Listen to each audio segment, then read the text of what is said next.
Olá, muito bom dia! Está começando mais um Bom Dia News. Hoje é segunda-feira maravilhosa, segunda-feira de esperança, segunda-feira de bênçãos, segunda-feira de muita proteção. Muito bom dia para você que acompanha o nosso programa. A partir de agora você tem um encontro marcado comigo.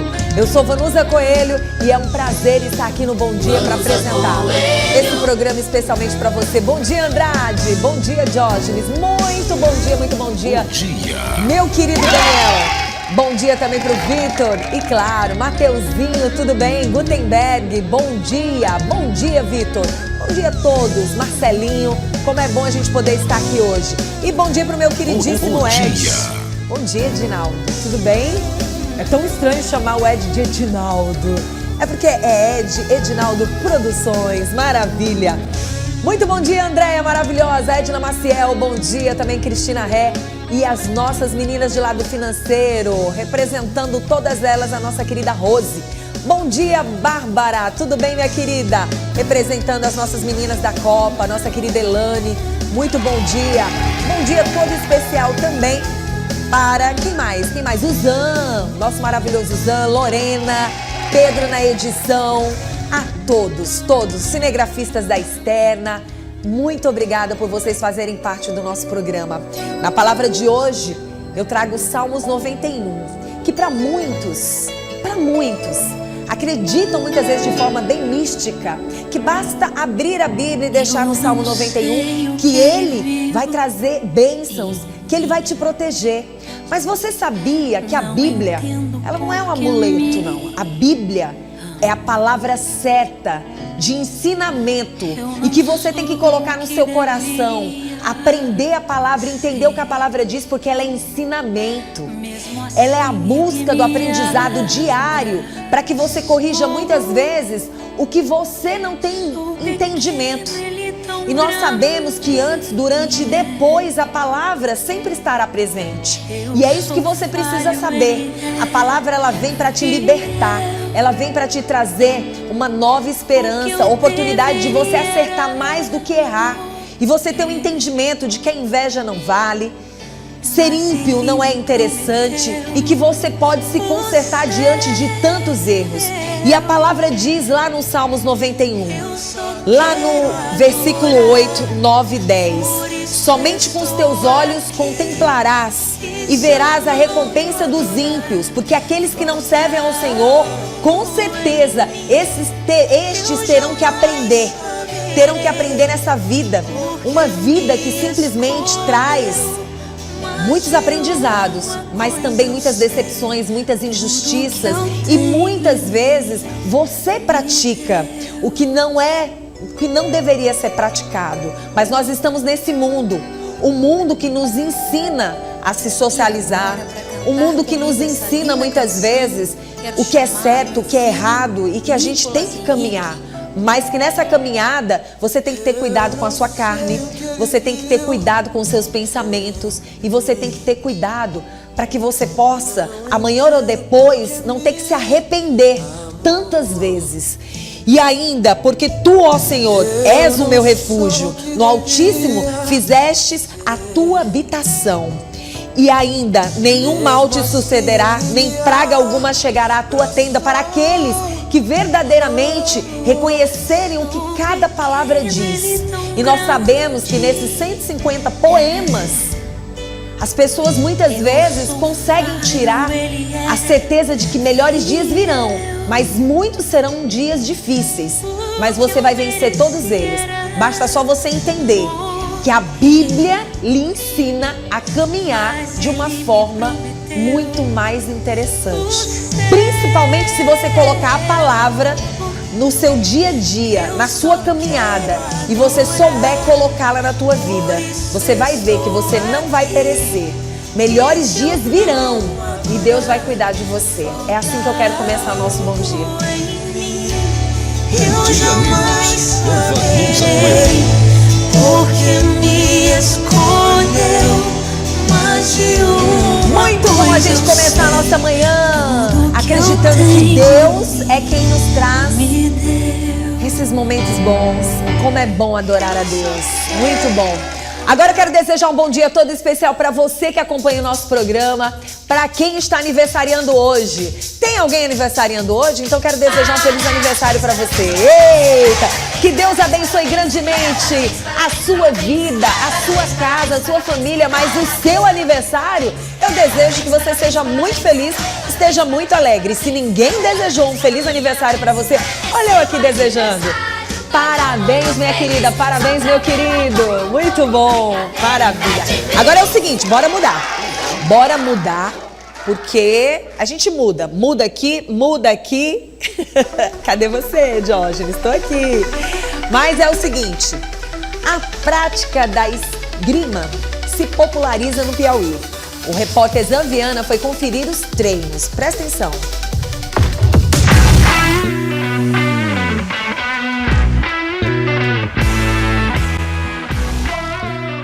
Quadra de Esportes da Universidade Federal do Piauí. Uma turma de 4 alunos participam da aula de esgrima do projeto Esgrima Mais. Parceria do curso de Educação Física da instituição com o professor Moisés Carvalho. O objetivo é levar o esporte gratuitamente à comunidade.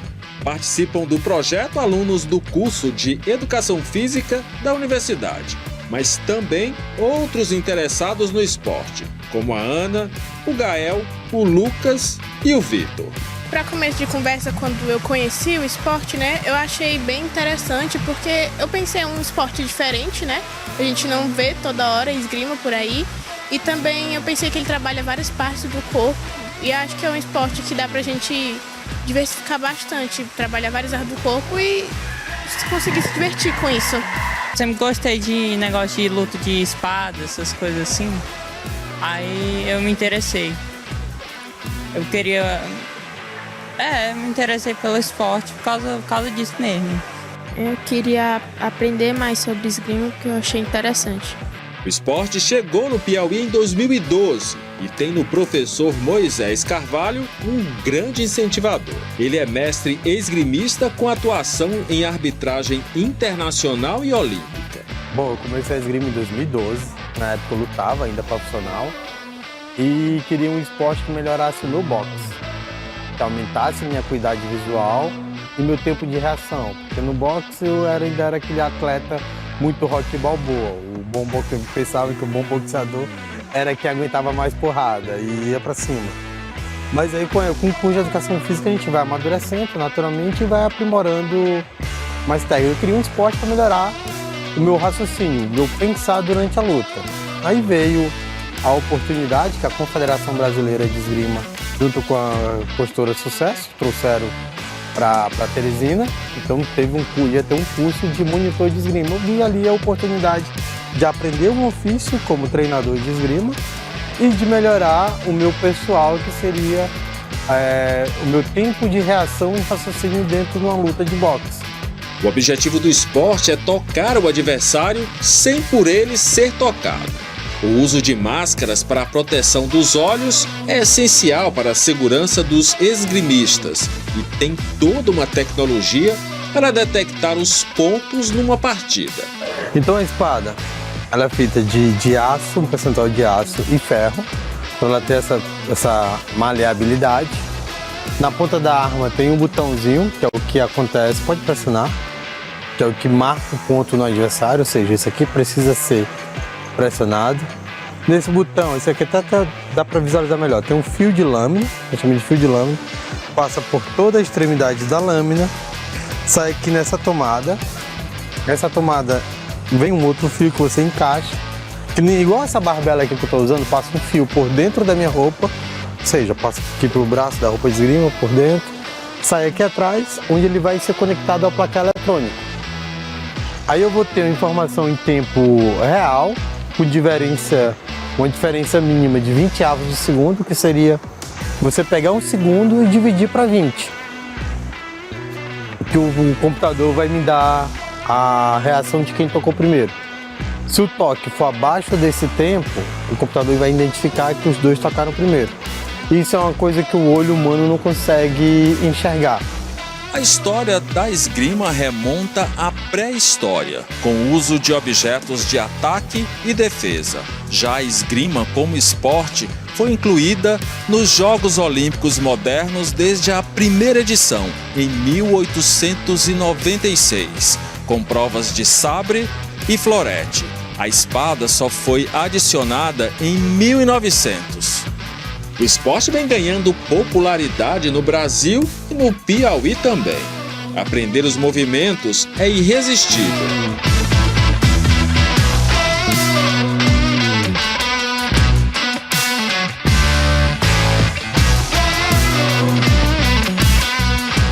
Os jovens esgrimistas como a Ana e o Gael já estão se destacando nos campeonatos do esporte que acontecem na cidade. Querem continuar praticando. Eu quero participar de alguns campeonatos estaduais e futuramente até internacionais, se possível. Eu gosto muito da esgrima e eu acho que com a ajuda do professor Moisés eu consigo competir. Se possível, subir e participar de mais competição aí nacional, se der, né? Já o professor Moisés, que tanto se dedica em ensinar o esporte à população, espera que o poder público e o privado abracem o esporte e incentivem o potencial dos atletas. A esgrima no Piauí falta apoio público, falta o poder público abraçar o esporte, assim como abraçam o judô, como abraçam o badminton. Ou seja, para a gente desenvolver o esporte, a gente precisa de apoio financeiro. E esse apoio ele vem muitas vezes ou da empresa privada ou do poder público. Eu não consigo desenvolver o esporte sozinho. Aqui eu tenho uma coordenadora do curso de Educação Física que me dá apoio. Tem uns atletas que a gente faz mutirão, faz vaquinhas, mas somos pequenos ainda. Então a gente precisa de apoio público, poder público, para ajudar, o privado também. Dá para debitar ali uma parte do seu imposto de renda, incentivando o esporte. Eu vejo o Piauí como um celeiro de atletas.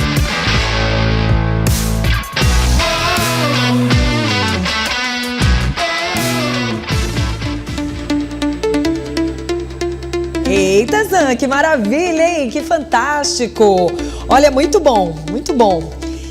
Quero só dizer para você que está assistindo o nosso programa que daqui a pouquinho nós vamos ter mais convidados e entrevistados. A gente já teve agora aí essa matéria mostrada pelo Zan e daqui a pouquinho nós vamos ter Fabiano Magno, ele é fonoaudiólogo, nós vamos falar sobre barulho dentro do trabalho. Então fique atento com o nosso programa, tá certo? Só daqui a pouco, porque agora chegou a hora da gente falar do Paraíba. O Paraíba, que é sucesso em qualquer lugar, já tá pensando no Dia das Mães. Tá bem pertinho, hein, gente? Hoje é que dia, Ed?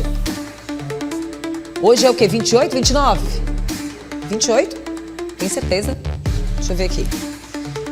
Não é duvidando, mas 28, tá certo. 28 de abril significa dizer que você não tem desculpa para você comprar o presentão para sua mãe. Ela tá precisando de um guarda-roupa, né? Claro que ela está. E um guarda-roupa é excelente para você presentear a sua mãe. Com o Paraíba, você vai encontrar as facilidades e os presentes que sua mãe precisa. Tem desde guarda-roupa a vários outros itens. Imagina aí, você presenteando sua mãe. Já imaginou que fantástico, que maravilha? Você presenteando sua mãe com tudo que ela realmente precisa, com preços especiais, em até 10 vezes sem juros. Olha, nos cartões de crédito e também você vai ter a entrega que é gratuita.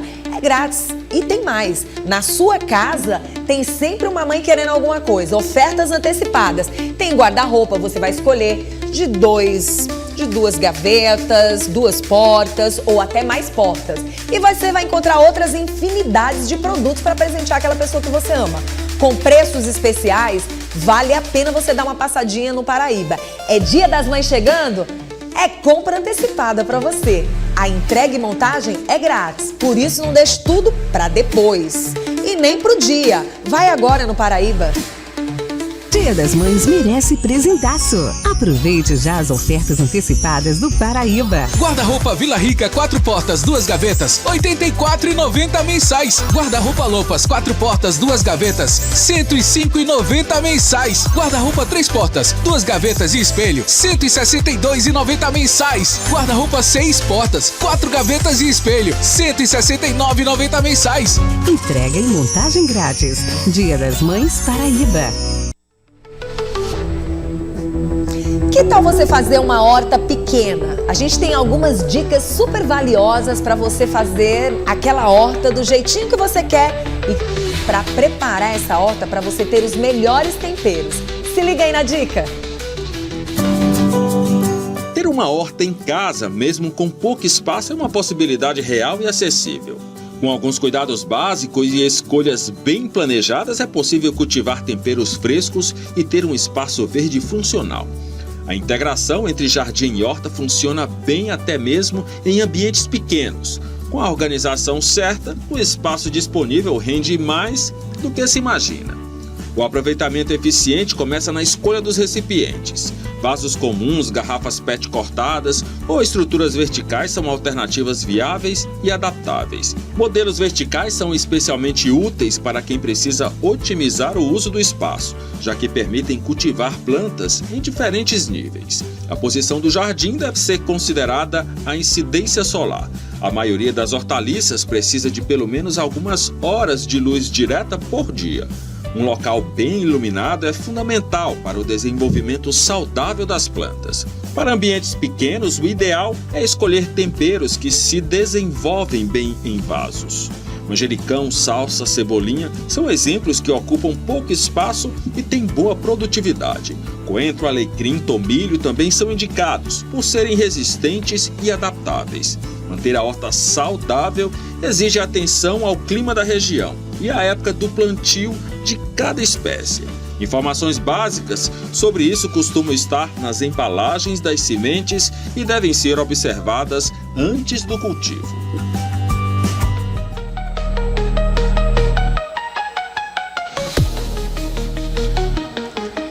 Olha, deixa eu aproveitar e mandar um alô todo especial para quem está acompanhando o nosso programa agora, o nosso Bom Dia. Muito obrigada à dona Suzana, que acompanha o nosso programa. Eu tive o prazer de encontrar uma pessoa maravilhosa esse final de semana, que é a dona Suzana, e ela disse que está sempre acompanhando o nosso Bom Dia. Tem várias pessoas que acompanham o nosso Bom Dia. Inclusive, quero agradecer a você que acompanha o nosso programa. Através do 86994218711, você manda as fotos de onde você está assistindo o nosso programa. Vai mostrando para mim, vai mostrando para mim. O que você está fazendo agora? Tomando aquele cafezinho, comendo aquele cuscuz gostoso. Quem sabe aí um beiju daqueles, né? Eu sei preparar uma carne maravilhosa. Para comer com beiju, que é uma delícia, gente. E na minha carne, na carne que eu faço, viu, Ed? Só vai alho e sal. Nada mais do que isso. E fica simplesmente maravilhosa. Então, se você está acompanhando o nosso programa, mostra pra gente. Eu vou amar ver você ligado com o nosso programa. Nós vamos conversar sobre um assunto muito importante, sério e com responsabilidade. Afinal de contas, hoje eu vou receber aqui no nosso estúdio, inclusive ele já se encontra aqui, Dr. Ubiracir Lima. Ele é químico industrial e pós-doutor em tecnologia de formulações, representante do Conselho Federal de Química. E hoje está aqui no nosso programa porque nós vamos entender, né, de uma certa forma, as discussões sobre a cannabis medicinal. E que as pessoas precisam ficar por dentro deste assunto e é com o doutor que nós vamos conversar agora. Então, para você que está acompanhando o nosso programa, nós vamos falar sobre esse assunto porque ela virou uma opção de tratamento para doenças raras e crônicas, como, por exemplo, o autismo. E nós vamos conversar com o doutor agora sobre esse assunto importante e necessário, porque a sociedade precisa entender melhor e saber, na verdade, o que é o que não é medicinal, e esse assunto começa a partir de hoje na Universidade Federal e vai até quarta-feira, não é isso, doutor? Exatamente. Seja bem-vindo ao nosso programa. Muito obrigado, Anusa. Olá, pessoal, muito bom dia. Olha, foi muito interessante você ter começado mencionando industrial ou não, medicinal ou não medicinal. Isso por quê? Porque, na verdade, a cannabis ela tem diversas destinações. E em alguns países que já existem as legislações que permitem cultivo e algum processamento, pode ser utilizado até mesmo para fazer materiais para construção civil, tá? Para alguns suplementos alimentares, até para cosméticos e tudo mais. Bom, mas a prioridade realmente é para uso medicinal, uso terapêutico. Isso por quê? Porque algumas dessas propriedades que os médicos prescritores estão descobrindo é que, além da própria autismo, epilepsia e outras aplicações, a gente vê uma resposta terapêutica imediata. E, olha, qual é o nosso papel? Nós somos químicos, a gente trabalha com suporte ao desenvolvimento de formulações, suporte a cultivos, suporte, inclusive, à extração dessas substâncias ativas. Então, nós estamos contribuindo tanto com esse processamento, como também com algumas políticas públicas. Doutor, o senhor que é um homem bem preparado, estudado e que estuda constantemente, porque essa é a palavra certa. Sim. Aquela pessoa que que estudou, não só estudou, continua estudando. Então, obviamente, tem muitas informações para nos dar.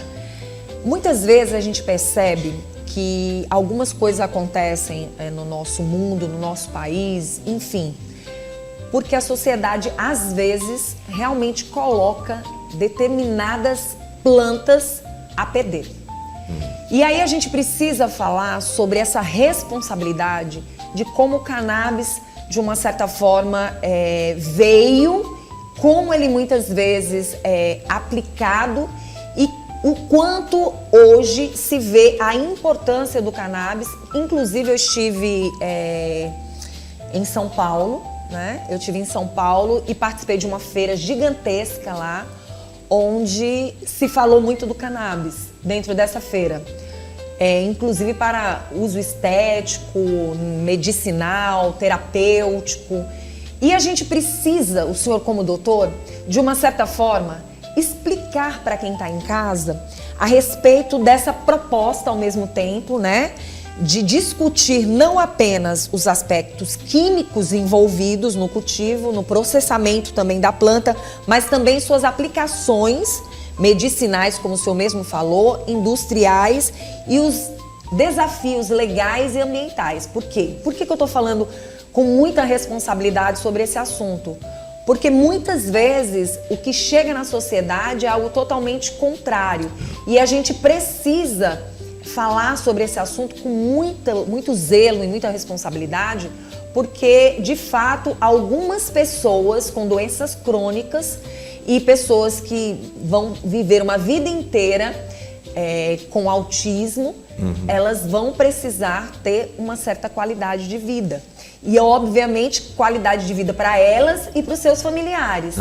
E a cannabis, nesse caso, tem tido efeitos positivos. Então, gostaria muito que o senhor falasse sobre esse assunto para a sociedade que está nos assistindo nesse exato momento.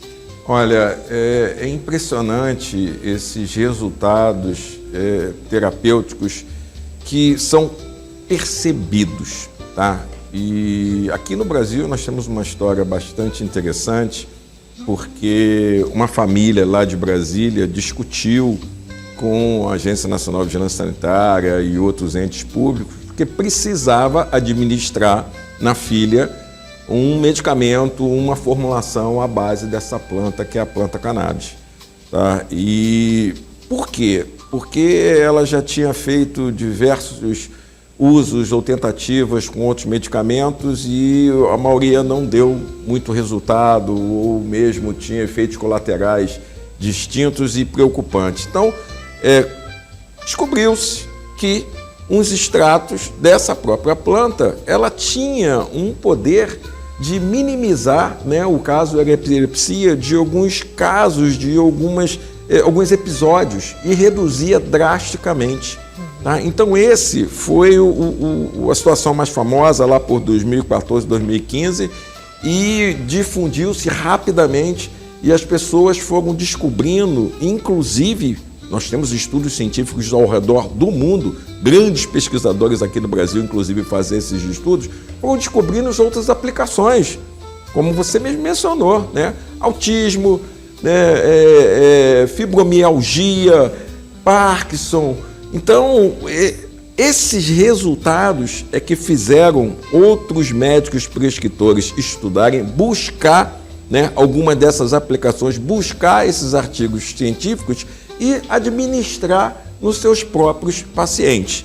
Então, hoje nós temos uma mudança muito grande vindo aí, né, por uma determinação do Superior Tribunal de Justiça, a juíza Regina Helena, de que a Agência Nacional de Vigilância Sanitária regularizasse o cultivo de um dos quimiotipos, de uma das variações dessa planta que apresentasse tetraidrocannabinol, que é um dos metabólitos, inclusive, ao que se atribui algumas atividades psicotrópicas, propriedades psicotrópicas, né? Então, desse cultivo que apresentasse abaixo de 0,3%, tá? Ou seja, a gente está bem num momento de uma virada aqui no Brasil para redução de custos.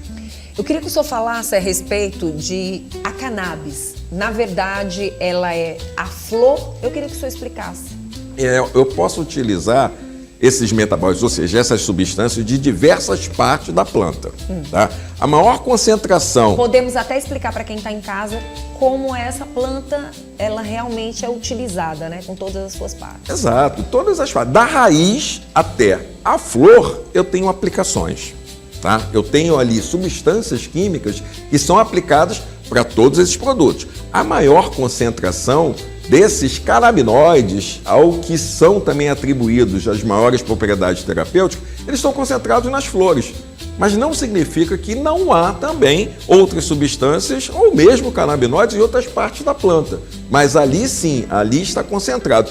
E olha, esse trabalho que a gente tem feito, né, que o próprio sistema CFQ, CRQs, ele tem difundido no Brasil todo, aqui e no Piauí, nós temos o Conselho da 18ª Região, cuja a presidente é a Sandra Souza, e mais 2 pesquisadores, né, o Dr. Sami e o Dr. Ribeiro, que inclusive o Dr. Ribeiro ele é o imortal da Academia Piauiense de Ciências. A gente está trazendo um pouco dessas informações. Por quê? Porque nós temos grandes profissionais e grandes estudantes aqui na região também. Então a gente está tentando formar, levar algum conhecimento técnico para ter uma massa crítica, para ter profissionais que venham a trabalhar logo em seguida aqui na própria região, nessa indústria, que é a indústria que vai produzir medicamentos. E mais na frente, havendo essa mudança na legislação, havendo alguns marcos legais, na produção de outros produtos de consumo para a sociedade também. Doutor Uberaci, como a gente pode levar essa informação? Por exemplo, já existem pessoas aqui no Brasil que, com autorização, já utilizam os medicamentos. Há uma certa dificuldade, mas, segundo informações, as pessoas que realmente são necessitadas deste remédio já sentem a diferença. O que a gente precisa levar de informação para quem está assistindo o nosso programa? É que nós estamos falando de saúde. Se você é uma pessoa saudável, você não precisa. Então nós estamos falando de saúde. Isso. Nós estamos falando dessa parte de cuidados com a saúde da pessoa, com a doença ou com a situação que a pessoa esteja vivenciando, né? E isso é importante da gente relatar também relacionado às indústrias. Em que sentido a gente poderia, de uma certa forma, trabalhar esse lado? Vamos lá. Hoje eu tenho 3 modelos diferentes para ter acesso a esses medicamentos ou essas formulações à base de cannabis. Mas o primeiro passo é conversar com o seu médico. Tá? O médico, prescritor, esse médico conhecido, explicar para ele que já ouviu ou que não ouviu, ou perguntar para o próprio médico se já teve acesso a alguma informação de uso de formulações à base dessa planta. Então, eu consigo encontrar hoje esse medicamento na farmácia. Tá? Então tem um grupo de medicamento que já está regulamentado pela própria Agência Nacional de Vigilância Sanitária, que tem alguns estudos hoje, inclusive de segurança, que já são encontrados na farmácia. Tem um custo. Esse custo ele é elevado nesse momento, tá? Por isso que a gente está trabalhando para redução de custo, aumento de tecnologia no Brasil, porque esse material é importado, e redução de custo. Um outro modelo é uma importação direta pelo próprio paciente, autorizado pela Agência Nacional de Vigilância Sanitária. Então, o médico prescritor, ele emite a sua receita, esse paciente busca se cadastrar na Agência Nacional de Vigilância Sanitária, na página principal da Agência Nacional de Vigilância Sanitária tem o passo a passo, não é algo muito complexo não, e ele consegue fazer essa importação direta. Ah, mas eu não conheço lá fora nenhuma fábrica, não conheço nada. Tá, então tem diversos grupos diferentes que dão esse tipo de suporte, que prestam esse tipo de serviço de buscar qual aquela formulação, caso o médico prescritor indique. Tá? E o terceiro modelo é o modelo mais assistencial, que são as associações, que têm autorização da Justiça também para esse cultivo associativo. Eles preparam, cadastram essas pessoas, geralmente são pessoas que não têm condições de adquirir numa farmácia, por exemplo, que tem um custo elevado, e eles se cadastram, eles conseguem fornecer. E em alguns estados, o próprio governo fornece via o SUS, tá? Mas, pessoal, olha só, está começando hoje o simpósio Canequim, de Cannabis e Química, aqui no Departamento de Química da Universidade Federal do Piauí, em cooperação com o Departamento de Farmácia, e nós vamos ter 3 dias com diversos colegas, diversos pesquisadores que vão falar um pouco melhor sobre isso.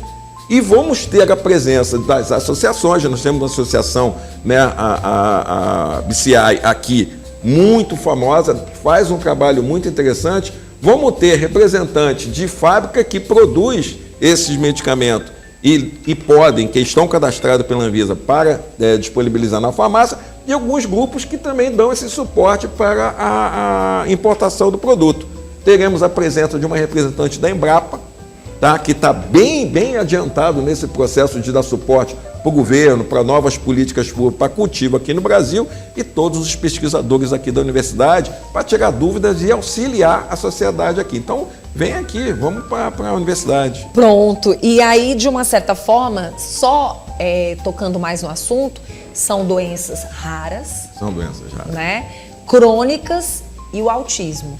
Também. Então, assim, é algo que chama bastante atenção, principalmente da população.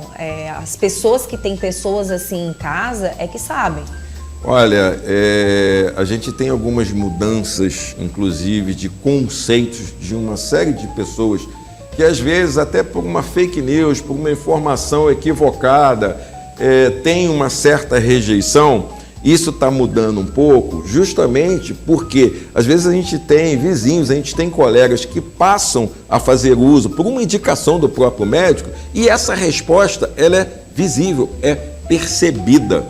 Então, esses pacientes, eles acabam mostrando para outros que talvez seja importante.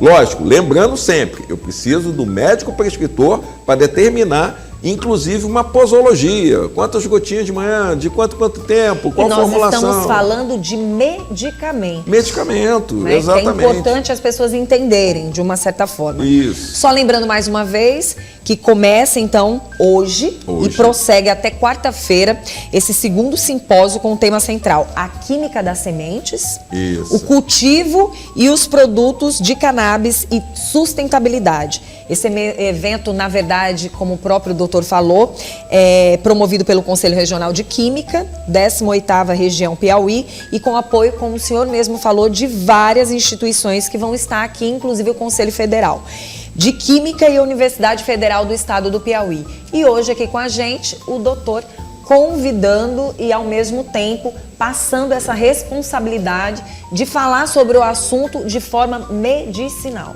Exato, exato. Olha, mais uma vez, vamos reforçar. Serão 3 dias muito interessantes, discussões científicas, discussões culturais, e a gente vai apresentar esses diversos usos, algumas possibilidades lá na frente com mudanças regulatórias para a aplicação da planta. Então, é interessante, vem participar com a gente, vem tirar dúvida, tá? E vem trazer, inclusive, algumas informações que a gente possa nem ter também, tá? Ou seja, a gente acaba aprendendo, acaba racionalizando todos esses usos, todas essas aplicações com segurança, com responsabilidade de derivados dessa própria planta. E é bom lembrar que está sendo estudado, né? Todo dia mais e mais estudos para, de fato, entender um pouco mais sobre a cannabis. De uma forma muito interessante também, pessoal, a gente tem diversos grupos de pesquisa de produtos naturais no Brasil, e a gente está demonstrando, inclusive, pelos responsáveis pelas políticas públicas, que o que nos falta também são investimentos. Né? Faz investimento na própria universidade, nessas pesquisas, nas empresas que estão desenvolvendo esses produtos, porque o resultado é qualidade de vida. né? Inclusive uma das nossas missões, que é do sistema CFQ-CRQs, que é dar suporte com a ciência química para a própria sociedade, tá bom?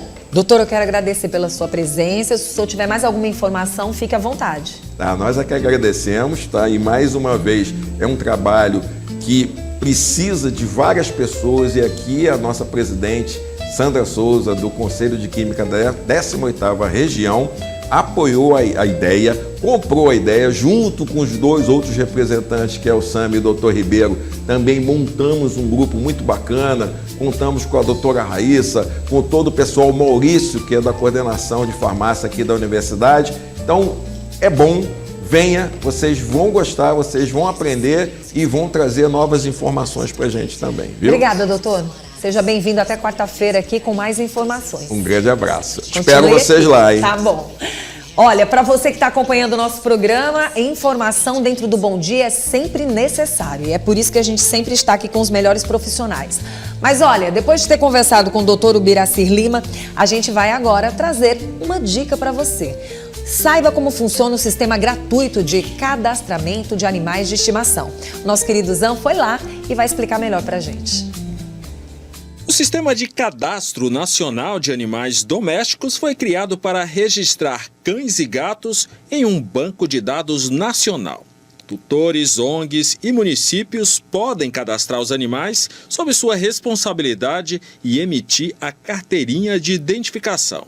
De forma simples, é um RG animal que inclui um QR Code. Esse código pode ser fixado na coleira e permite que, em caso de perda, qualquer pessoa consiga localizar o tutor e ajudar o animal a voltar para casa.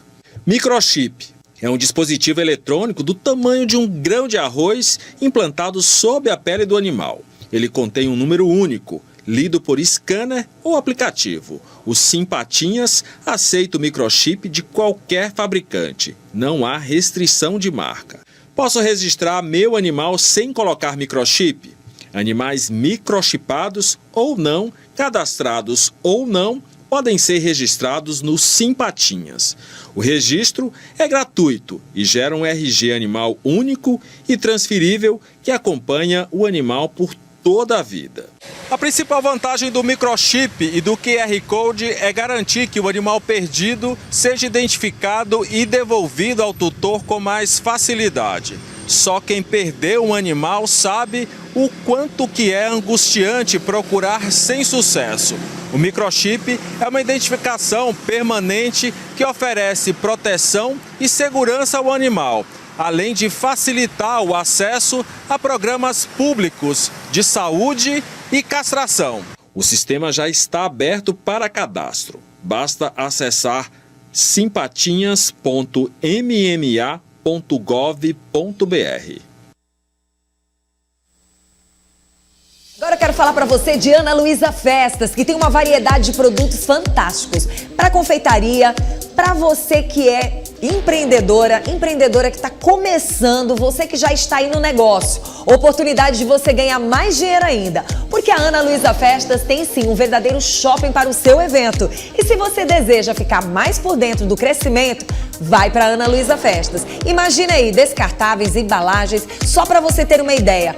É a loja que tem balões diversos. É a maior loja de balões da cidade. Se você ainda não deu uma passadinha por lá, você não sabe o que você está perdendo. O Dia das Mães está aí e é claro que a gente quer que você se dê muito bem. Você que é empreendedora, está começando agora, vai lá para Ana Luísa. Você já é empreendedora de muito tempo? Então vá ter um descontão, porque se você é confeiteira também, você pode se cadastrar e ter um desconto especial. Diz que estava aqui, ó, ligadinho com o Bom Dia, que você vai se dar muito bem. Se liga, Ana Luísa Festas. Aqui na Ana Luísa Festas é sempre tempo de festejar. Uma loja que é um verdadeiro shopping, com artigos diversos para festas, desde a decoração até a confeitaria. A maior loja de balões da cidade. Conte com a gráfica rápida para melhor lhe atender. Em nossa loja temos um atendimento personalizado. E se você é empreendedora ou quer empreender, temos os melhores produtos para o seu negócio no segmento de festa. Seja um cliente da Ana Luísa Festas e viva momentos felizes. Rua Riachuelo 187, Centro de Teresina. Olha, para você que está acompanhando o nosso programa, nós vamos conversar agora com Fabiano Magno. Ele é fonoaudiólogo, não é isso? E veio hoje para o nosso programa para bater um papo com a gente. Gente, vocês já ouviram falar em ruído ocupacional, né? A gente tem que entender melhor quais são os limites, na verdade, dos impactos da saúde auditiva. E aí, muitas vezes, a gente precisa falar sobre esse assunto porque uma das coisas que a gente conversa muito aqui dentro do estúdio, a gente está no ambiente e, às vezes, as conversas paralelas podem, muitas vezes, incomodar. E dentro do trabalho, como é que funciona isso, né? O excesso de barulho no trabalho pode trazer danos também ou não? Isso é que nós vamos saber agora. E vamos conversar com ele, né? Para tirar todas as dúvidas, né, doutor? Tudo bem, Vanusa? Seja bem-vindo ao nosso programa. Obrigado. É um prazer. Doutor, a gente ouve falar em ruído ocupacional. Existe mesmo? Sim, com certeza. Primeiramente, bom dia aos ouvintes, telespectadores. Agradecer o convite para falar desse tema aqui muito importante, né? Não só para quem trabalha com ruído, mas também para esclarecer sobre o tema. A gente sabe que ele existe, ele está por aí. Exatamente. Mas até que ponto ele pode estar passando do limite e o que pode ser um problema também para a saúde auditiva dessa pessoa? Bom, o ruído é qualquer som em excesso, né? Que venha a trazer danos. Então, o ruído ocupacional seria o ruído em ambiente de trabalho. Sim. Que com certeza pode trazer danos diretamente auditivos, né? No ouvido do trabalhador. Bem como outros impactos, como ansiedade, pode trazer problemas psicológicos, né? Estresse. Então, o ruído tem não só danos auditivos, mas também danos sistêmicos de forma geral, né? De que forma que esse ruído ocupacional ele pode trazer maior problema auditivo na vida dessa pessoa? Por exemplo, a gente sabe que existem empresas diferenciadas. Sim. De repente a pessoa trabalha numa empresa que é barulho atrás de barulho o tempo todo. E, neste caso, quando a pessoa se sente muito incomodada, pode ser um problema que já existe nela e não, de repente, dos ruídos que ali estão? Pode, ela já pode ter alguma predisposição, primeiramente, né? Já pode ter, inclusive, alguma perda prévia, que com a exposição a ruído pode se agravar, né? Ela pode ter, já ser também uma pessoa ansiosa. Tem pessoas que têm o chamado recrutamento auditivo, ou seja, o som para ela já é bem mais exacerbado, a percepção do som no ouvido. Então, são N situações. Mas o ruído, a faixa de tolerância do ruído em ambiente de trabalho é de 85 decibéis por 8 horas diárias, né? Então, o que passa disso, a cada 5 decibéis que se aumenta, deve ser reduzido pela metade o tempo de exposição. Então, a 90 decibéis, o trabalhador só vai poder ser submetido àquele ruído por 4 horas de trabalho. 95, 2 horas e assim por diante. Então, devem ser feitas medidas para controlar esse ruído, com os EPIs, né, através de própria... existem hoje medidas para reduzir os próprios ruídos das próprias máquinas, né? Então, são várias... Como está esse caso hoje dentro da nossa capital ou até mesmo dentro do nosso estado? Muitas pessoas têm buscado o senhor para falar sobre essas dificuldades dentro de empresas? Sim, sim. Os trabalhadores que são expostos ao ruído, eles devem fazer audiometria periodicamente, né? Ou seja, devem ter um acompanhamento mensal, a cada semestral, a depender do nível de ouvido que ele é exposto, ou anual ou semestral, né? Então, eles fazem audiometria periódica, que é o exame para avaliar como está a percepção auditiva, saber se tem algum limiar de perda, saber se tem alguma perda instalada e a audição, ou se a audição está normal, né? Então, esses trabalhadores, já através da NR15, que é a norma regulamentadora que trata de ruído ocupacional do Brasil, eles devem fazer esses exames periódicos a fim de evitar problemas e de acompanhamento em forma geral, né?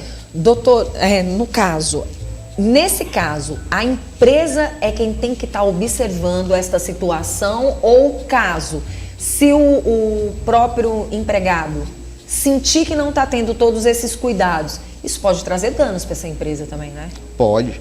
A empresa deve fornecer os EPIs para o trabalhador, né, de forma adequada, a depender do nível de ambiente que ele está trabalhando. Se for construção civil, se for, por exemplo, na aviação, né, com a comunicação, telemarketing, na própria rede comunicativa, em televisões, enfim. A empresa deve fornecer os EPIs adequados para o nível de exposição que esse trabalhador é exposto, né? E para a jornada diária também.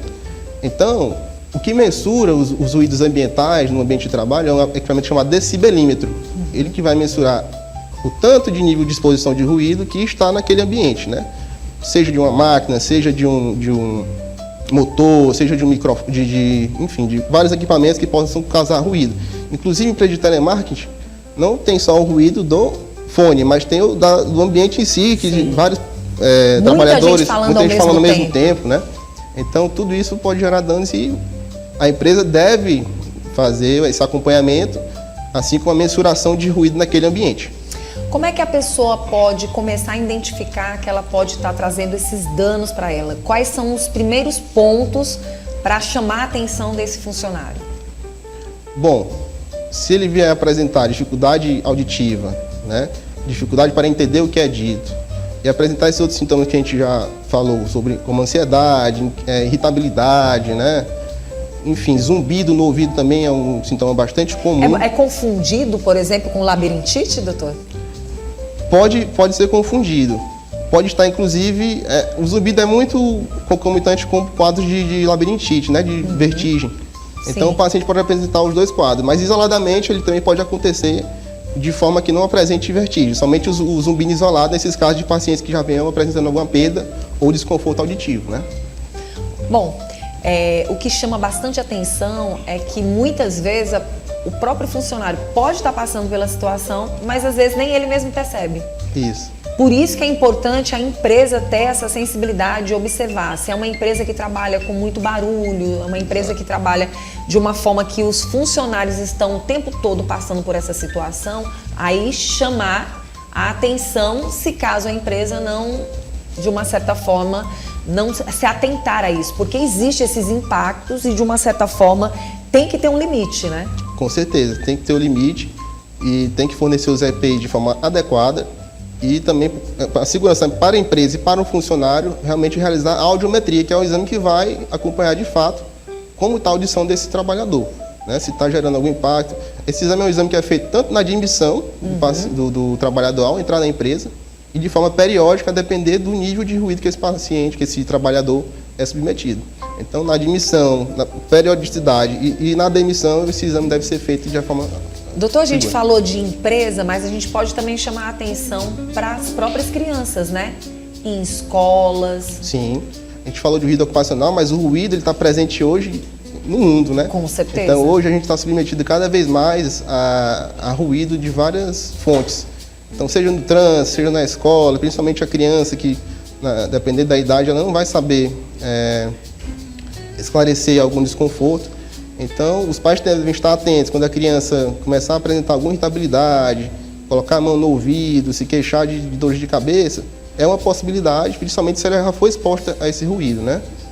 A mudança de altura da voz também pode influenciar? Com certeza, muito importante o que você falou. É um sintoma bastante comum, as crianças acabam falando mais alto porque ela não tem o feedback adequado da própria voz. Sim. Então ela acaba elevando o tom de fala porque ela não consegue, no tom normal, ouvir a própria voz. Então é um sinal bastante comum também. Aumentar o som de TV, né, porque ela já pede para repetir o que está sendo falado, o pai fala e ela já pede, fica querendo entender o que está sendo dito. Então é um sinal bastante comum de perda auditiva, zumbido, que pode estar sendo ocasionado por um ruído excessivo. Muito bom, quero agradecer pela presença do doutor que veio hoje conversar com a gente e bater esse papo, passando essas informações para quem está assistindo o nosso programa. Então, assim, se você é dono de uma empresa, se você não observou esse tipo de ruído dentro da sua empresa, é interessante que fique atento, que leve os profissionais também para se fazer esses exames e tenha a preocupação de ter os equipamentos adequados, não é isso? Exatamente, com certeza. Doutor, quero agradecer pela sua presença. Quem quiser entrar em contato com você, tem um Instagram, né? Tem o Instagram, Fabiano Magno Fono, pode entrar em contato, seguir a gente lá que a gente esclarece mais dúvidas ainda. Tá certo, muito obrigada, doutor. Obrigado. Bom, gente, depois da gente... Fica à vontade aí, doutor. Depois da gente ter conversado com o doutor, a gente chama a sua atenção para os cuidados que você tem que ter, principalmente quando o assunto é ruído. Pelo menos, doutor, aqui, às vezes, quando a gente está conversando, a gente percebe, né? Que quem muitas vezes está aqui ouve tudo que acontece ao redor. E muitas vezes não é por isso. Às vezes o ambiente, né, proporciona mais oportunidade de você ouvir mais vozes, né? Principalmente quem está aqui do outro lado. Mas fica aí um alerta. Se você sentir que algo não está muito bem, já sabe o que tem que fazer, né? Bom, gente, olha, para quem está acompanhando o nosso programa, você também pode entrar em contato com a gente. Se você deseja estar no nosso Bom Dia, basta só você entrar em contato com o telefone da produção que vai aparecer agora aí na telinha. Dá uma olhadinha aí no nosso telefone, tá bom? Para você falar com a Lorena. E olha só, lembrando, para você que está acompanhando o nosso programa, acompanhando o nosso Bom Dia, que aqui a gente traz assuntos diversos, vários entrevistados, matérias também bem interessantes, especialmente para você, tá bom? E olha, o Marcelo que tá aqui com a gente, né, Marcelo? Só lembrando, você viu aí? Se ligou? Muito bom, né?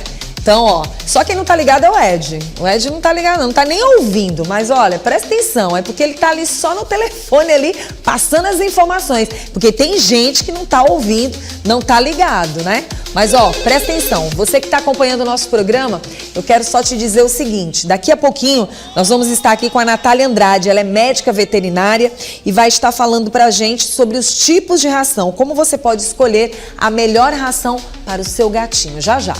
Agora é o seguinte, presta atenção para você que está acompanhando o nosso programa, confira esse truque mágico para um guarda-roupa super organizado. Organizar as roupas no armário pode ser uma tarefa desafiadora, especialmente para quem deseja otimizar espaço e evitar o amassado nas peças. O truque para organizar as roupas sem dobrar é simples. Um cabide organizador com presilhas que permite pendurar várias peças juntas e economizar espaço no armário. De fato, o cabide organizador com presilhas é uma ferramenta funcional para quem busca manter o armário arrumado sem a necessidade de dobrar as roupas. Ele é especialmente útil para peças em leggings, calças leves, saias, bonés e até lenços, que podem ser pendurados individualmente nas presilhas, evitando que amassem. Além da praticidade, o grande diferencial desse tipo de cabide está na economia de espaço. Como as roupas ficam penduradas na vertical, ela libera uma área significativa no armário, permitindo que o usuário maximize o uso de prateleiras e gavetas para outros itens. Em vez de empilhar ou dobrar peças, o cabide oferece uma visualização rápida e prática de todas as roupas, facilitando na hora de escolher o que vestir. Ao contrário de técnicas de organização que exigem tempo e paciência para dobrar roupas, esse tipo de cabide é extremamente prático. Basta fixar a roupa na presilha e pronto. Ele mantém as peças no lugar sem a necessidade de reorganizá-las constantemente, como acontece com roupas dobradas que se desorganizam com facilidade. Esse método de organização também favorece a divisão de roupas por categorias, como cor, tipo de tecido ou frequência de uso.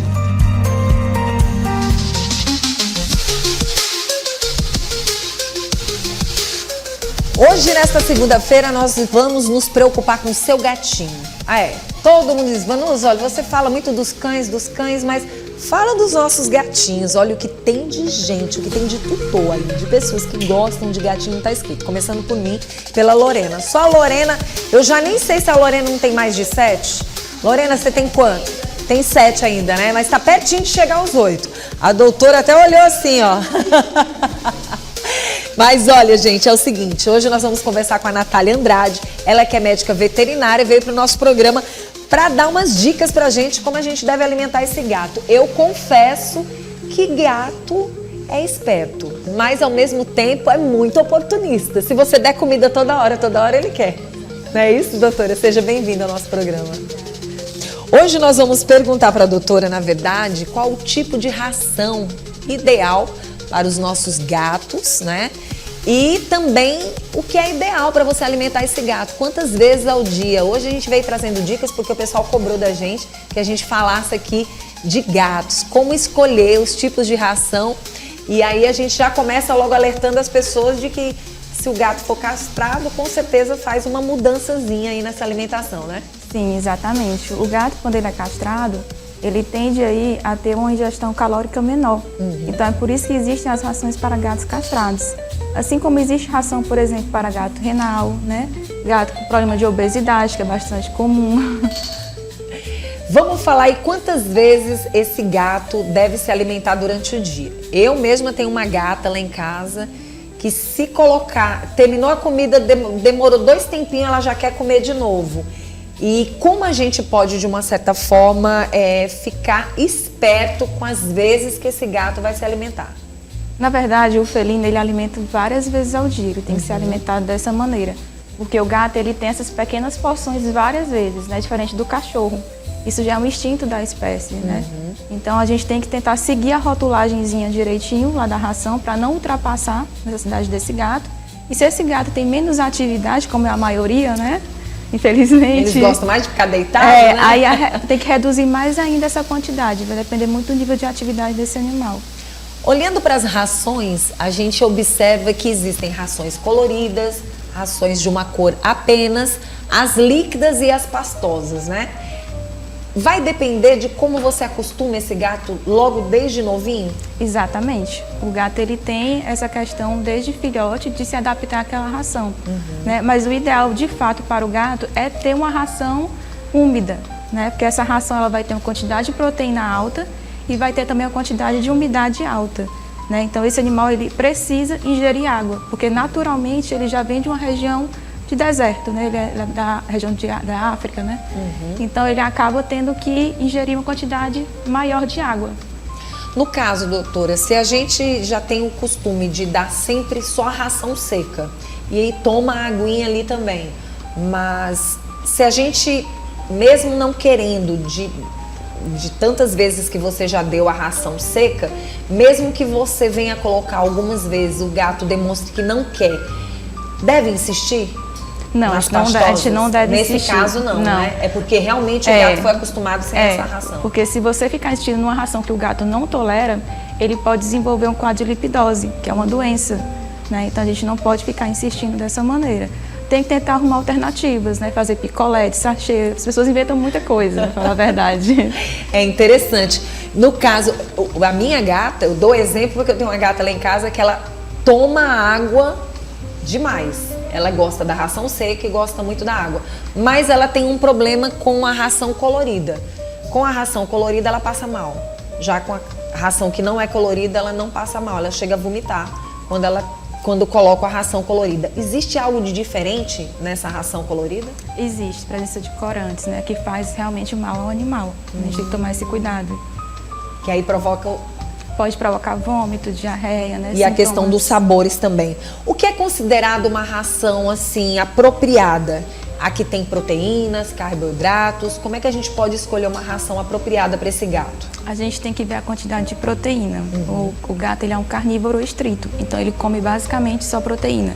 É a proteína que mantém esse animal, diferente do cão, que às vezes ainda pode ter um pouquinho de carboidrato. O gato, teoricamente, não, né?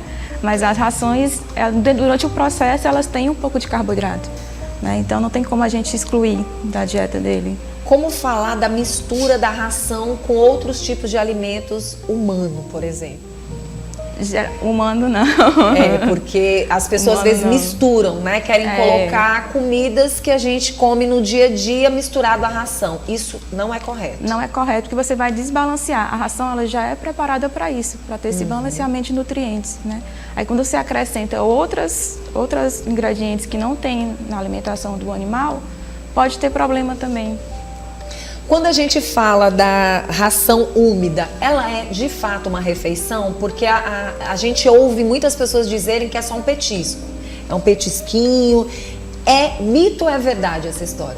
É um mito. Na verdade, a ração úmida, ela tem sim todas as características de um alimento para o animal, que vai de fato suprir a necessidade desse animal.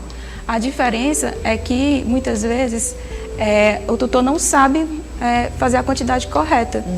Né? Ou então aquele animal não tolera a ração úmida o dia inteiro. Então você tem que ficar realmente mesclando. O que tem mais sódio é a ração seca ou a líquida? É a seca. A seca. Por incrível que pareça. Então, incrível, né? Porque as pessoas costumavam dizer que a líquida teria mais sódio. Exatamente. Então é o contrário, né? E tem menos caloria também. Pronto. Muitas pessoas também têm dificuldade com a alimentação líquida porque algumas dizem que ele vai mais vezes, né, ali na areinha. Não sei se isso é verdade, mas a seca eles têm uma certa dificuldade, inclusive muito bom de chamar a atenção pela questão do próprio rins também desse gato, né? Exatamente. ele vai mais à caixinha de areia, né, por conta realmente da umidade. Então, é um alimento que é rico em umidade, em água, né? Então, é por isso que ele acaba indo mais vezes. E a seca já não é. Sim. Agora a doutora falou que esse gato tem que se alimentar várias vezes. O ideal realmente é a alimentação para esse gato? Pelo menos 6 vezes ao dia. 6 vezes? É, em pequenas porções. Doutora, eu não tô nessa regra não, viu? Eu não tô É porque provavelmente ele vai muitas vezes ali naquela comidinha, né? Come um pouquinho, sai e volta.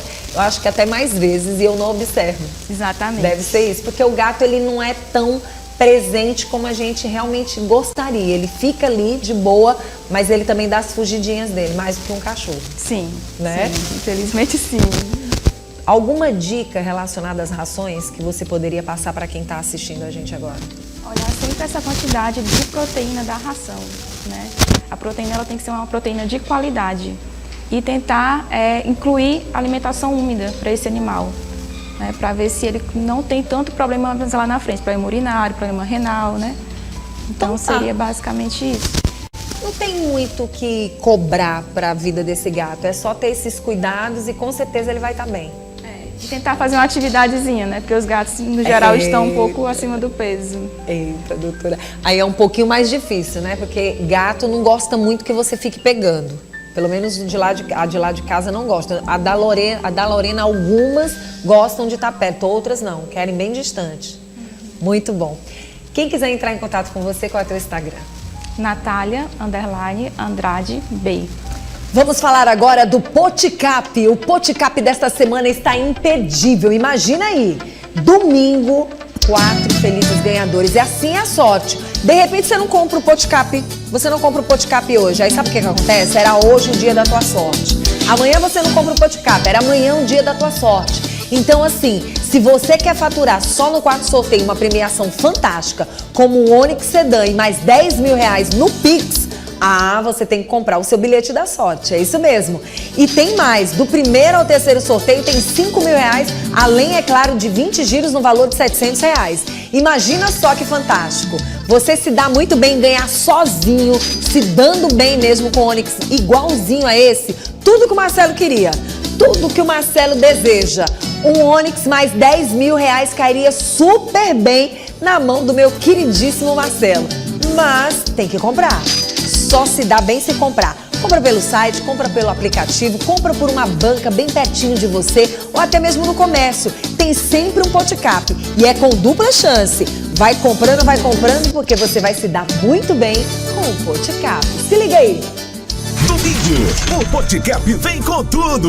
No quarto sorteio, você pode ganhar um lindo Onix Plus Sedan zerinho e 10 mil reais no Pix para realizar seus sonhos. Isso mesmo, um Onix Plus novinho e um Pix de 10 mil reais para transformar sua vida. É um Onix e mais 10 mil. Do primeiro ao terceiro sorteio tem 5 mil reais, mais 20 giros da sorte de 700 reais, além da dupla chance. Compre agora o seu Poticap e ajude a Associação Casa Esperança e Vida e Boa Sorte. Poticap.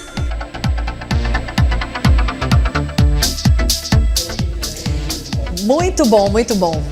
Olha, gente, é o seguinte, para você que está acompanhando o nosso programa, hoje nós vamos bater um papo com Pablo Normando, ele é administrador da FNX Móveis. E hoje nós vamos falar sobre um assunto bem interessante. Nosso mercado, a gente sabe, tem crescido bastante. E mais do que isso, a gente sabe que existem marcas que são marcas valorizadíssimas. E a população já sabe que marcas são essas. Nós estamos no Abril Verde, esse mês de conscientização sobre segurança e saúde no trabalho. E um dos pontos destacados pela campanha é a ergonomia, a importância de optar por móveis para escritório e, é claro, que tenha conforto, mas também segurança. E hoje nós vamos conversar com ele porque nós sabemos que esta grande empresa ela é referência neste setor. E é por isso que nós vamos conversar agora com este grande empresário. Tudo bem, meu querido? Tudo bem, seja muito bem-vindo. Muito obrigado. É um prazer recebê-lo aqui. Que bom. Primeiro, falar um pouquinho da história dessa empresa que, de uma certa forma, tem uma referência gigantesca no mercado e que faz a diferença, e que está sempre acompanhando a tendência e o que chega para melhorar a qualidade de vida dos colaboradores e de toda uma empresa, né? Bom dia a todos. Eu costumo sempre dizer que a nossa empresa, ela já nasceu grande, porque já em 1994, quando abrimos a nossa primeira loja, nós já tínhamos 3 colaboradores. Então eu sempre digo, qualquer número maior do que 1 é um número grande. Com certeza. Né? E ao longo desses mais de 30 anos, né, nós procuramos sempre trazer para o mercado piauiense, para o Nordeste, tecnologia, né, produtos diferenciados. E lembrando aqui uma palestra que eu ouvi do Dr. João Claudino, lá no final dos anos 90, que ele disse, olha, o segredo está também na publicidade. E quando abrimos a nossa loja, no dia 17 de agosto de 1994, nós já colocamos meia página de anúncio no jornal Dia, certo?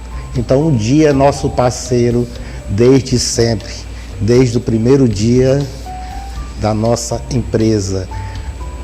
Para todos, a nossa empresa é conhecida como a Fênix Móveis, a número 1 em móveis para escritório. E agora em 2022, nós tivemos que tirar o nome Fênix e colocar FNX, porque já existia uma Fênix Móveis dos anos de 1980 em São Paulo, e eles não deixaram a gente ficar usando o nome Fênix. Mas no coração do piauiense, a Fênix Móveis é a FNX Móveis. E que fica como referência e, de uma certa forma, ela está muito grande, porque está incomodando. Não é verdade? Está incomodando. Com certeza. Bem, mas nós estamos aqui hoje para falar do conforto, da ergonomia, né? Que tem crescido muito no mercado, né? A ergonomia. E eu costumo sempre dizer o seguinte, as primeiras cadeiras ergonômicas já foram criadas há 5.000 anos antes de Cristo, na época dos egípcios. Então os grandes reis, os faraós, os imperadores, né, e até mesmo os antigos papas mandavam esculpir ou modular uma cadeira específica para o seu estado fisiológico, certo? Hoje em dia, né, não dá para fazer uma cadeira por pessoa. Por isso que em 1976, né, a Hermann Miller, uma empresa alemã, ela desenvolveu a primeira cadeira ergonômica de trabalho universal para todos os países e todos os continentes. E já em 1978, o Ministério do Trabalho criou as NR, e a NR17, que é a norma regulamentadora de trabalho em ambiente ergonômico, ela trata justamente da ergonomia. E uma cadeira, para lhe trazer conforto, ela, antes de mais nada, ela precisa trazer e se adaptar ao seu corpo, e não ao design, e não somente à moda, né? A moda, o design ajuda, né? A nossa aparência nos ajuda a vender, né? E eu costumo dizer que um médico, um advogado, qualquer profissão que seja, né? Antes de mais nada, você é um vendedor. E você tem que vender a sua imagem, você tem que vender o ambiente de trabalho para os seus colaboradores, para os seus clientes. Então, pensando nisso aí, a nossa empresa, há 20 anos, nós criamos a nossa indústria, uma indústria pioneira de tecnologia de ponta para o nosso estado do Piauí, e atendemos também Maranhão e Ceará. A FNX, ao longo desses 31 anos, ela sempre buscou a parceria com grandes empresas nacionais e internacionais. Nós temos hoje uma parceria com o maior fabricante de cadeiras e componentes da América Latina, que é a Frisocar, um parceiro nosso de 25 anos. E a Frisocar, ela tem unidades também fabris na Itália. Milão, Itália, é o berço da criação, do design, do mobiliário. Então, pensando sempre nesses aspectos aí, nós buscamos trazer e adaptar para o nosso povo, para a nossa terra, o que há de melhor, né? E o que há de melhor não é necessariamente o mais caro. É o que lhe dá conforto, é o que lhe dá garantia. E todos os produtos que nós fabricamos, todos os produtos, juntamente com a Frisocar, nós damos uma garantia de 5 anos, independente do valor da cadeira que você esteja nos comprando. Eu estou falando aqui de cadeira, mas a nossa empresa ela trabalha com móveis corporativos, móveis residenciais, móveis planejados, e ao longo desses 31 anos executamos grandes projetos para o Piauí, né? E posso citar aqui algum deles, né? A nova maternidade Evangelina Rosa foi toda montada pela uma empresa 100% piauiense, respeitando todas as normas regulamentadoras, né, de trabalho, das NRs, como também da ABNT, Associação Brasileira de Normas Técnicas, porque montar mobiliário para um hospital é bem diferente de que montar para um simples escritório. Então estamos sempre abertos a esses desafios, e agora já no mês de maio a FNX está inovando com uma nova marca que é a FNX Casa, né? Uma marca que já nasceu e está nascendo forte, porque ela já nasce com uma experiência de 30 anos no mercado. Me desculpe aí, eu estou à sua disposição.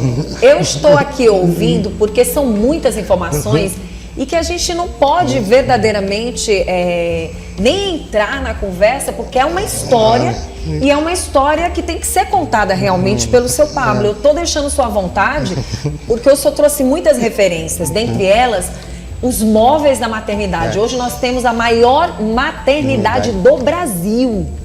Quando o senhor fala em móveis, eu gosto muito de ouvir e eu entro quando tem que entrar, mas é porque é importante a sociedade saber.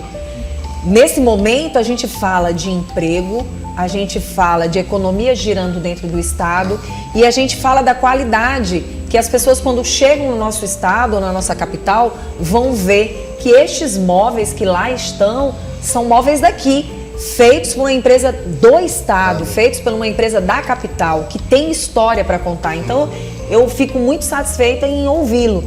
E, além de tudo isso, essas informações que o senhor trouxe, porque, a princípio, por que FNX? Por quê? Porque essa empresa, ela cresceu tanto, que realmente incomodou. E tem incomodado. E quando a gente fala, ninguém mexe em árvores que não dão frutos. Você só mexe em árvores que dão frutos. E se isso está acontecendo, não tem problema. A FNX já fez o seu nome. E aí a gente imagina para as casas, para as senhoras, senhores, jovens, adolescentes, crianças. Por que a gente fala assim? Porque depois da pandemia, seu Pablo, a gente sabe que as pessoas passaram a trabalhar mais dentro de casa. E muitas tiveram que ter uma adaptação diferenciada, não só da sua moradia, mas também do seu local de emprego. Estar em casa trabalhando. E quando a gente sabe que é uma empresa que cresce dessa forma, a gente fica extremamente feliz. Porque quando a gente ouve que há poucos anos tem se falado mais em ergonomia, vocês já vinham com a ergonomia ao mesmo tempo com o conforto. E o senhor falou da qualidade, o senhor falou da questão da beleza e tudo, mas isso é algo que vocês prezam muito. Talvez por isso tenha sido uma empresa que, de uma certa forma, cresceu tanto no mercado, tanto profissional, como também para as donas de casa. E aí eu queria que o senhor deixasse dicas para quem deseja escolher os seus melhores móveis e as novidades para esse ano de 2025. Com certeza.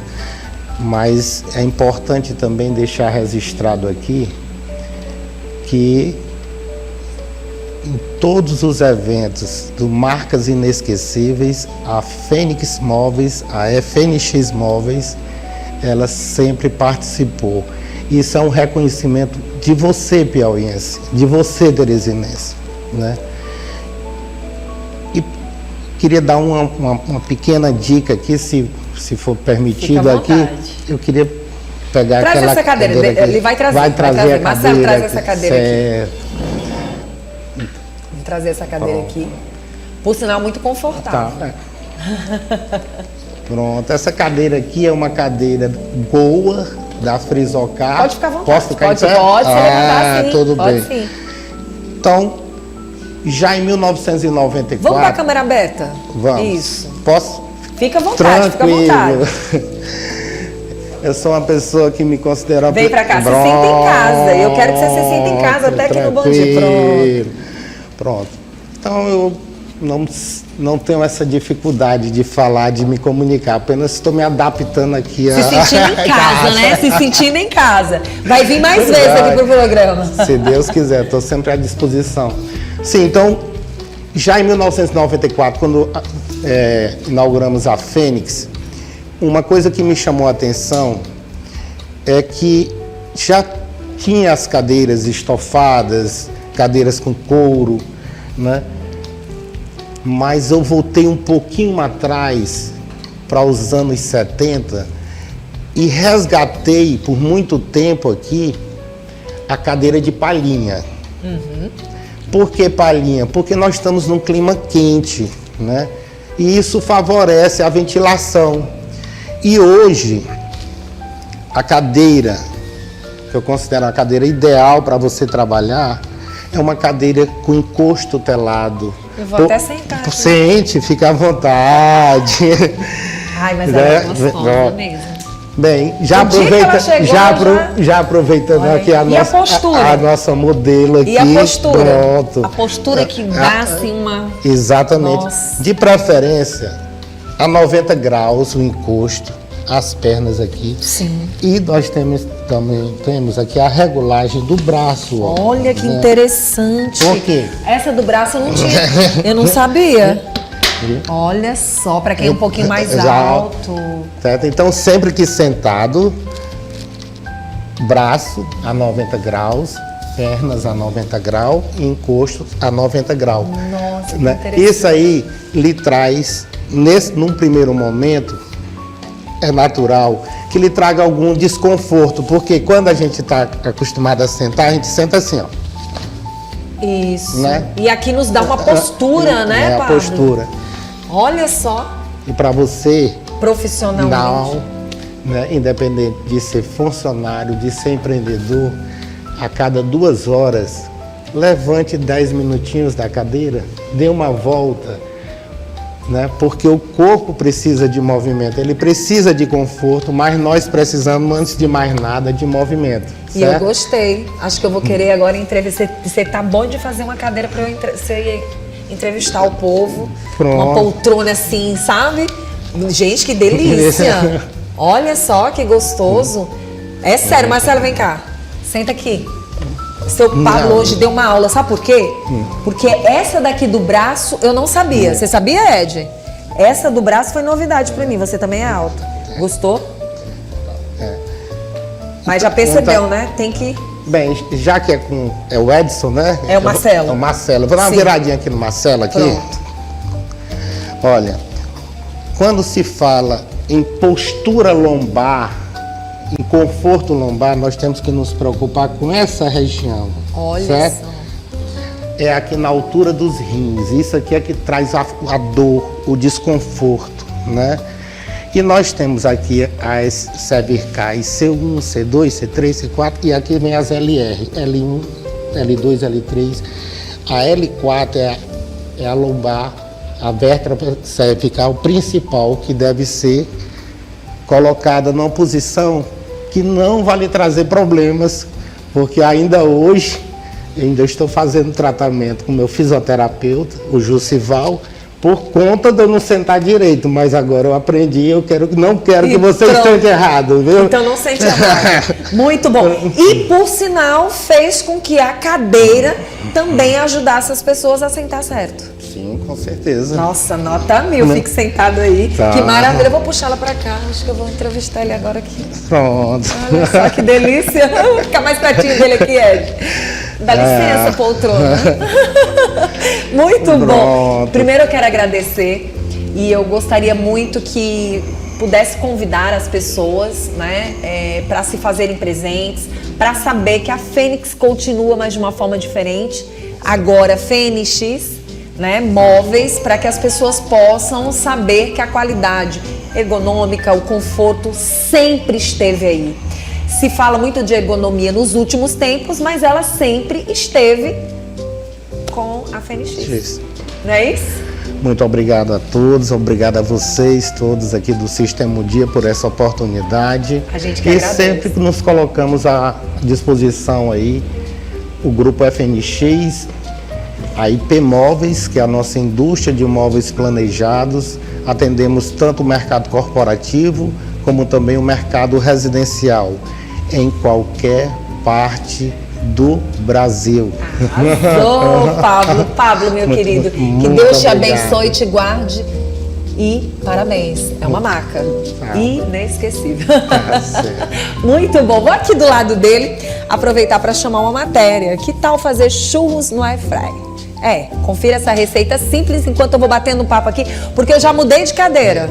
Já vou dizer logo aqui, já vou dizer aqui pro meu diretor Sérgio, viu, Sérgio? Mudei de cadeira, vou ficar com essa cadeira que é extremamente confortável. Não é isso? É isso mesmo. Então, obrigado. Vamos conferir essa matéria. Os churros são uma daquelas delícias que tem o poder de animar qualquer reunião ou tarde com a família. E a boa notícia é possível preparar churros crocantes e saborosos diretamente na airfryer sem bagunça e com menos óleos. Vou te ensinar um passo a passo simples e cheio de dicas para garantir que a experiência na cozinha seja descomplicada, mesmo para quem não tem prática com confeitaria. Você vai precisar de 250 ml de água, 2 colheres de sopa de manteiga ou margarina, 1 colher de chá de sal, 2 colheres de sopa de açúcar, 2 xícaras de farinha de trigo, aproximadamente 240 gramas, um ovo, açúcar refinado e canela a gosto. Para finalizar, doce de leite ou outro recheio da sua preferência. Em uma panela média, misture a água, a manteiga, a margarina, o sal e o açúcar. Leve ao fogo médio, mexendo até que a manteiga derreta completamente e o líquido comece a ferver. Retire a panela do fogo e adicione toda a farinha de trigo de uma só vez. Mexa vigorosamente até que a massa fique homogênea e comece a se soltar do fundo da panela. Esse é o famoso ponto de desgrude, típico de massas escaldadas. Transfira a massa para a tigela da batedeira ou uma tigela comum se for misturar à mão e aguarde que esfrie ligeiramente, por cerca de 5 minutos. Isso evita cozinhar o ovo ao misturá-lo. Adicione o ovo à massa e bata bem até incorporá-lo completamente. A massa deve ficar lisa, homogênea e com uma textura mais macia. Transfira a massa para um saco de confeitar com bico estrela, forme os churros sobre uma superfície lisa, cortando-os do tamanho desejado. Pré-aqueça a airfryer a 200 graus por 5 minutos. Coloque os churros na cesta da airfryer com um pequeno espaço entre eles para garantir um cozimento uniforme. Asse por aproximadamente 20 minutos a 200 graus ou até que estejam dourados e firmes. Enquanto isso, misture o açúcar refinado com a canela em um prato. Após retirar os churros da airfryer, passe-os na mesma mistura até ficarem bem cobertos. Finalize com o recheio de sua preferência, como doce de leite, Nutella, utilizando um saco de confeitar ou seringa própria para rechear bolos e doces. Os churros não precisam ser fritos. A air fryer garante crocância, mas se preferir, eles podem ser fritos em óleo quente. Apenas tome cuidado para não deixá-los muito tempo imersos. Bom, gente, eu tava olhando aqui a hora. Já são 10 horas e... 10 horas em ponto. É porque eu adianto meu celular. Meu relógio, eu adianto. Adianto 4 minutinhos. Gente, eu quero desejar a todos uma ótima manhã, que Deus abençoe vocês e a gente se encontra amanhã no nosso Bom Dia News e, se Deus quiser, claro, agradecer toda a minha equipe que nesta segunda-feira começou super bem o programa hoje, tá bom? Beijo e até amanhã.